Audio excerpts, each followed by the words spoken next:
Good everyone, welcome to this video. Today we're going to be doing a brief bomber guide for War Thunder. This will cover the heavy bombers, medium bombers, and dive bombers. Now before we begin, there are timestamps in the description below with the sections listed accordingly. Do feel free to select one of those that you are looking for, and let's begin by starting off with the heavy bombers. Also known as long-range bombers, these are typically designed with high altitude in mind. As a result, the majority of heavy bombers should be kept at higher altitudes. There are some exceptions to this, however, such as the PE-8, Sterling, Halifax, Year 2, Lancaster, B-17, PB-4Y, and the B-24. These are bombers that should be flown differently. Whilst I won't be covering those specific bombers today, I heavily recommend taking a look at my PB-4Y and B-24 spade reviews, which are going to be located in the description of this video. These cover how you should play these specific heavy bombers as well as the others I mentioned. So for today's example, I'm going to be showcasing the ME-264. This is a rather controversial bomber to use for this, but it's the best way to showcase how to play a heavy bomber. Whilst I won't be going into specifics of how to play this specific heavy bomber, I'll be giving you a general idea and tips that apply to nearly all of the heavy bombers in the game, with the exceptions being listed at the beginning of this section. So, let's take a look at how I tend to play heavy bombers. So starting us off, you'll immediately notice that I'm climbing at around 5 to 10 degrees of climb angle. This is quite important. Climbing at the start of a match in a heavy bomber will make it harder for enemies to intercept you, with very few aircraft actually being able to intercept you even if they climb. And these typically will only have one chance to engage you as you fly away or shoot back. The key to starting off any match in any heavy bomber, and other bombers in general, is to call a base. You do this by pressing the M key by default and using your left mouse button to click on the base that you'd like to target. Now bear in mind, players will try to steal your bases. This is just normal for bomber gameplay. And on maps where bases do not respawn, this can be annoying. This is something you will have to sadly endure. I'm continuing to climb to around 22,000 feet, as this tends to be a safe altitude for me to drop bombs at. Converted for the meters users, that is around 6.7 kilometers. Sometimes it is best to go higher than that, but do not space climb. This will typically make matches slower, and this will not be accepted by the majority of the player base, including myself, as this is commonly used by 264 players, B29 players, and sometimes even B18B players. I won't cover this any further, but I figured I'd mention this anyway. As I'm lining up on target to drop my bombs, you'll notice I'm always keeping an eye out around me. With the spotting system being the way it is, this is something you have to do, as you may miss a target that's getting in range to possibly engage you. As I'm getting ready to drop my bombs, it's important to know how many bombs it takes to take down a target. I'm using a bomb load of 4 1,000 kilogram bombs. So for most maps, it's around 2 to 3 bombs. But for the non-base or 4 base maps, it tends to be 1 or 2. After dropping, I do eventually turn to line back up, but I turn slightly too early. And as a result, I do manage to take out one of the 2 bases, but after a short bit, I have to circle back around and drop my last bomb, finishing the second base that I target. Now, of course, you will notice that it is something that you also need to learn, and as a result, it's just something you'll have to learn over time of what your heavy bomber can actually do. When's best to turn, when's best to line up on a target, etc. So at this point, it's common for most heavy bomber pilots to continue climbing once they have dropped their payload. However, I tend not to do so. I tend to begin descending. This is because I don't want to sit in a match dragging it out for 25 minutes fully, and I'd rather go back to base, reload, and go for other targets, if I can. But that's just me personally. As I'm descending, I keep an eye out for both myself, well, out on both myself for enemy fighters, and my airspeed indicator. You want to learn what your aircraft's maximum dive speed is, and learn to not over-exceed this, as this will often end badly. As a result, you should always learn in custom battles if you are not sure about your plane's abilities. Landing heavy bombers will take time, but once you're able to get it landed and rearmed, make sure to take a look at the enemy team. If there's hardly any fighters left, go for a second run. If your team is gone, just J out and go on to the next one. Remember though, some bombers in general, I should say, get an air spawn from the runway, as my ME-264 will soon do. These you will have to land again without damaging your plane, then hold J for 3 seconds once you've come to a stop on the runway. So that covers heavy bombers in some degree of detail. Let's move on to medium bombers, and I'll see you all in a moment. This section will cover medium bombers, also known as frontline bombers. These are typically faster than your average heavy bombers and tend to play more of a support slash first in kind of role. For today's example, I'm using the Dornier 217 M1 medium bomber. In this gameplay, I use the Dornier 217 in a rather interesting way, which I don't see many people doing, and it really benefits most medium bombers in matches, as most of the time they are able to safely dive in, drop, and get out.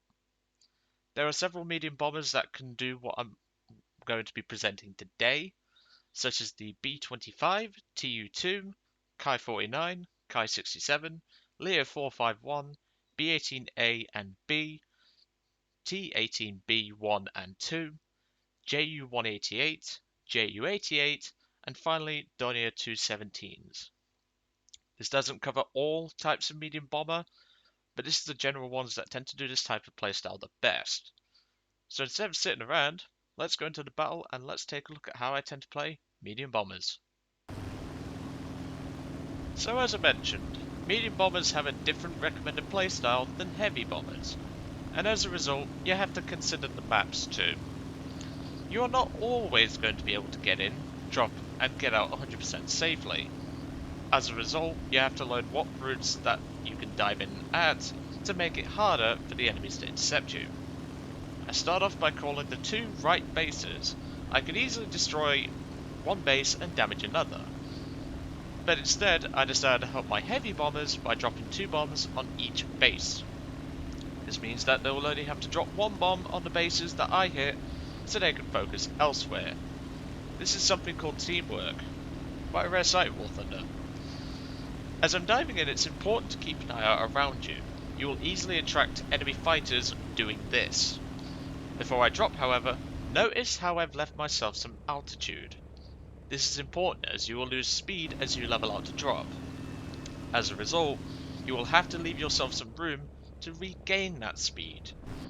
Using the speed that I get, which you will see in a second, I'm safely able to escape from any nearby enemies. At this point, I'm able to safely escape and get to my runway. As I said in the heavy bombers section, this is exactly the same principle. It's just as important to check the enemy team. If there's no hope for your team, J out and go on to the next one. But if there is hope, go out for a second run. But be wary. Some medium bombers like this Dornier 217 trade armament for speed, so you won't be able to kill fighters as effectively as you could in a B-25 or a Tu-2. Don't also forget to change your bomb load on the runway if you need to, by holding J for 3 seconds. Sometimes big bombs may not be as useful against some ground forces, as you may pop less than if you were more accurate with more plentiful, smaller bomb loads. That covers medium bombers and how I play them. Let's move on to the last type, dive bombers. I'll see you all in a moment. This last section is about dive bombers.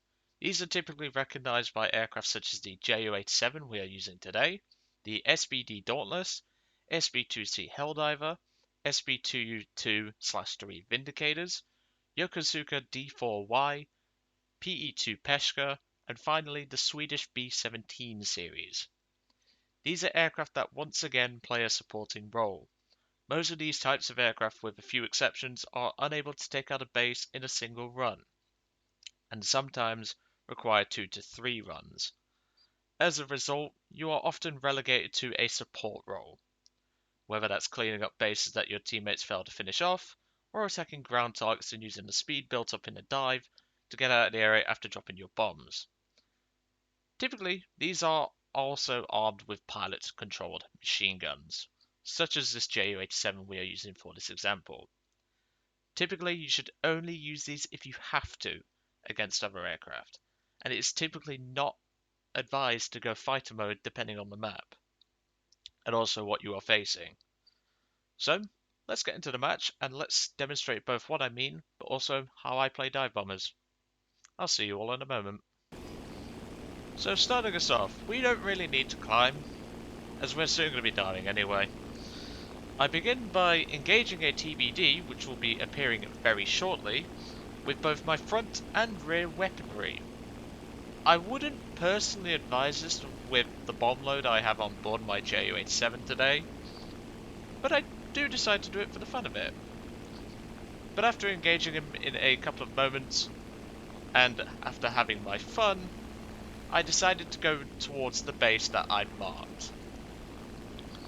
Now, if you are playing a dive bomber that cannot take out a base, it is recommended to dive bomb ground targets and use your guns to take out ground targets, then attempt to escape once fighters are spotted.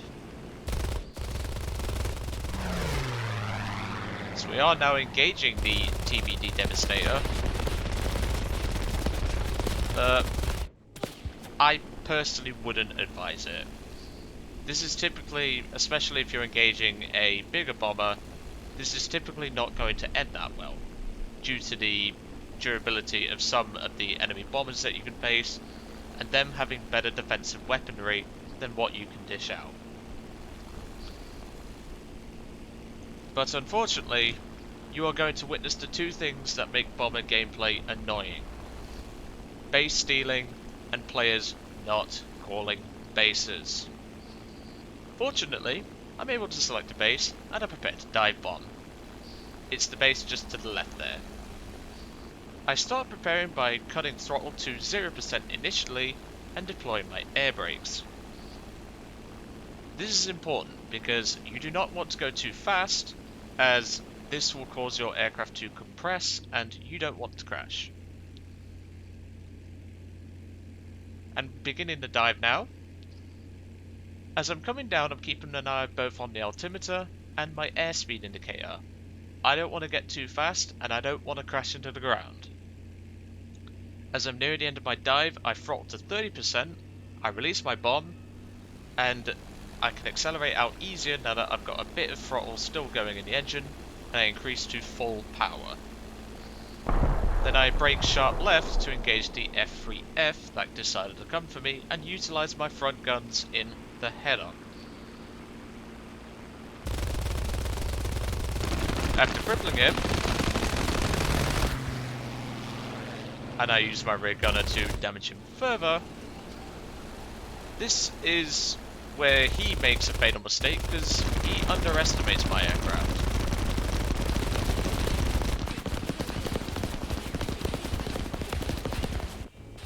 And now he's spraying, as you think you can guess there. Typically the rear guns on dive bombers tend to be rather poor, so don't rely on them. But against biplanes with fragile radial engines, they're the perfect victims for it. Eventually, he ends up crashing, and I'm able to return to base safely after sustaining minor damage. Dive bombers tend to have good armor protection for the crew, making them hard to shoot down sometimes, depending on what is engaging you. That's the end of the dive bomber guide. It's a little bit shorter as only a select few can take out a base, as I already mentioned, and ground pounding is simple to do anyway, so I figured I'd cover dive bombing bases and dive bombing in general in this section too. That's the end of the video. Really hope you enjoyed today's video, and believe it or not, this was all done by a script. Special thanks to my friend Xena for taking a look and helping me correct a few things in this script. I hope you learned something today. If you are still needing advice, do feel free to ask me in the comments below. Thank you guys for watching, and I'll see you all on the next one.